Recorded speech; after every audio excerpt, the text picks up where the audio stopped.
എല്ലാവർക്കും പുതിയൊരു വീഡിയോയിലേക്ക് സ്വാഗതം. എന്താണ് വിനായക ചതുർത്ഥി? ഈ ദിവസത്തിൻ്റെ ഐതിഹ്യം എന്താണ്? വിനായക ചതുർത്ഥി ദിവസം ഗണപതിയെ പ്രാർത്ഥിച്ചാൽ നമുക്കുണ്ടാകുന്ന ഗുണഫലങ്ങൾ എന്നെല്ലാം ഈ വീഡിയോയിലൂടെ മനസ്സിലാക്കാം. ശ്രീ മഹാഗണപതിയെ പ്രീതിപ്പെടുത്തുവാനാണ് വിനായക ചതുർത്ഥി ആഘോഷിക്കുന്നത്. ചിങ്ങമാസത്തിലെ വെളുത്ത പക്ഷത്തിലാണ് വിനായക ചതുർത്ഥി. ശിവഭഗവാന്റെയും പാർവതി ദേവിയുടെയും പുത്രനായ ഗണപതിയുടെ പിറന്നാളാണ് വിനായക ചതുർത്ഥിയായി ആഘോഷിക്കുന്നത്. ചതുർത്ഥികളിൽ ഏറ്റവും വിശേഷപ്പെട്ടതായി കരുതപ്പെടുന്നതാണ് ഭാദ്രമാസത്തിലെ വിനായക ചതുർത്ഥി. ഈ ദിവസമാണ് സകല വിഘ്നങ്ങളും നീക്കുന്ന വിഘ്നേശ്വരനായ ഗണപതി ഭഗവാന്റെ ജന്മദിവസമായി ഭക്തർ ആഘോഷിക്കുന്നത്. ഭാരതമൊട്ടാകെ ഗണേശ ചതുർത്ഥി എന്ന പേരിൽ അറിയപ്പെടുന്നതും ഈ ദിവസം തന്നെ. ചിങ്ങമാസത്തിലെ ഏറ്റവും നല്ല ഒരു പുണ്യദിനമാണ് വിനായക ചതുർത്ഥി. ഗണപതി ഭഗവാനില്ലാതെ നമ്മൾ ഒരു കാര്യവും തുടങ്ങാറില്ല. ഹൈന്ദവർക്ക് അത്രയേറെ പ്രാധാന്യമുള്ള ഭഗവാനാണ് ഗണപതി ഭഗവാൻ. നമ്മൾ തുടങ്ങുന്ന ഏതൊരു കാര്യങ്ങൾക്കും ഗണേശ ഭഗവാന്റെ പ്രീതി വളരെ പ്രധാനമാണ്. വിനായക ചതുർത്ഥി ദിവസം ക്ഷേത്രത്തിൽ പോകുകയും ഗണപതി ഭഗവാനെ വഴിപാട് കഴിക്കുന്നതും ഏറെ ഗുണകരമാണ്. ഭഗവാന് ഏറ്റവും പ്രിയപ്പെട്ട ദിവസവും അതുകൊണ്ടുതന്നെ ഈ ദിവസം ഭഗവാനെ പ്രാർത്ഥിച്ചാൽ വളരെ പെട്ടെന്ന് ഫലപ്രാപ്തി ഉണ്ടാവുകയും ചെയ്യുന്നു.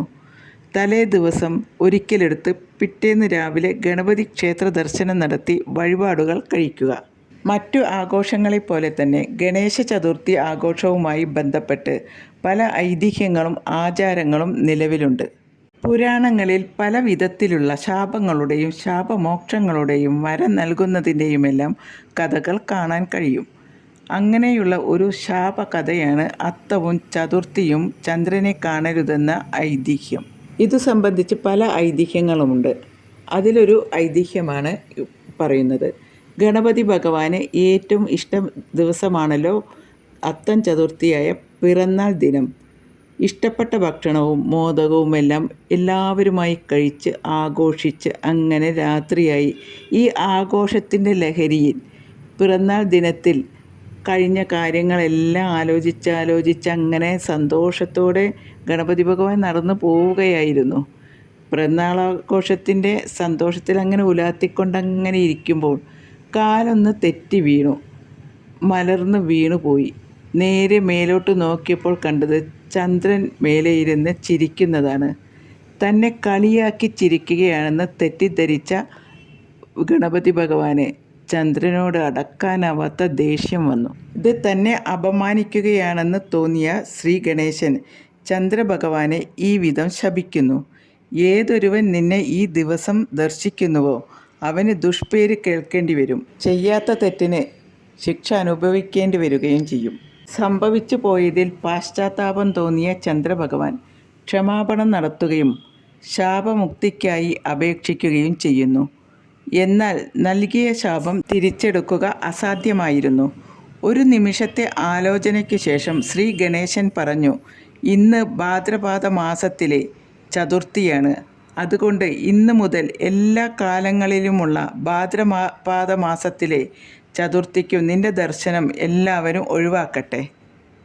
അങ്ങനെയാണെങ്കിൽ നിനക്ക് ദുഷ്പേര് കേൾക്കുകയുമില്ല. അതാണ് അത്തവും ചതുർത്ഥിയും ചന്ദ്രനെ കാണരുതെന്ന് പറയുന്നത്. ഇതൊരു വിശ്വാസമാണെന്ന് നമുക്ക് തോന്നാം. പക്ഷെ അനുഭവത്തിൽ വരുന്നവർ കുറേ പേരുണ്ട്, അനുഭവിച്ചറിഞ്ഞവർ കുറേ അധികമുണ്ട്. വിനായക ചതുർത്ഥി ദിവസം താമരയും കറുകപ്പുല്ലും ഉപയോഗിച്ച് പൂജ ചെയ്യുന്നതിനൊപ്പം മോദകം തയ്യാറാക്കി പൂജ ചെയ്ത് ഗണപതിക്ക് സമർപ്പിക്കുന്നത് ഗണപതി പ്രീതിക്ക് ഉത്തമമാണ്. മോദകം ഗണപതിക്ക് വളരെ പ്രിയപ്പെട്ട ആഹാരമാണ്.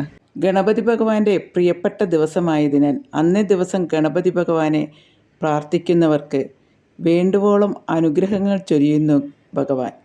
കലയുടെയും അറിവിൻ്റെയും ദേവനായി ആരാധിക്കുന്ന ഗണപതിയെ പ്രീതിപ്പെടുത്തുന്നതിനായാണ് വിനായക ചതുർത്ഥി ആഘോഷിക്കുന്നത്.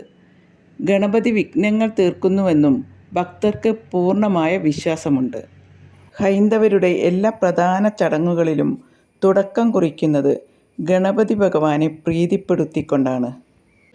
ഇന്നേ ദിവസം വിനായക ചതുർത്ഥി ദിവസം ഗണപതി ക്ഷേത്ര ദർശനം നടത്തുകയും ഗണപതി ഭഗവാന് വിശേഷാൽ പൂജകൾ കഴിക്കുകയും ചെയ്യുന്നതിലൂടെ ഗണപതി ഭഗവാന്റെ അനുഗ്രഹങ്ങൾ ഉണ്ടാവുകയും ചെയ്യുന്നു. ഈ ദിവസം ഗണേശ ഭഗവാനെ ഭക്തിയോടെ സ്മരിക്കുന്ന എല്ലാ ഭക്തരെയും ഗണപതി ഭഗവാൻ അനുഗ്രഹങ്ങൾ വാരിക്കോരി നൽകുന്നു. എല്ലാവർക്കും ഗണപതി ഭഗവാന്റെ അനുഗ്രഹങ്ങൾ ഉണ്ടാകട്ടെ.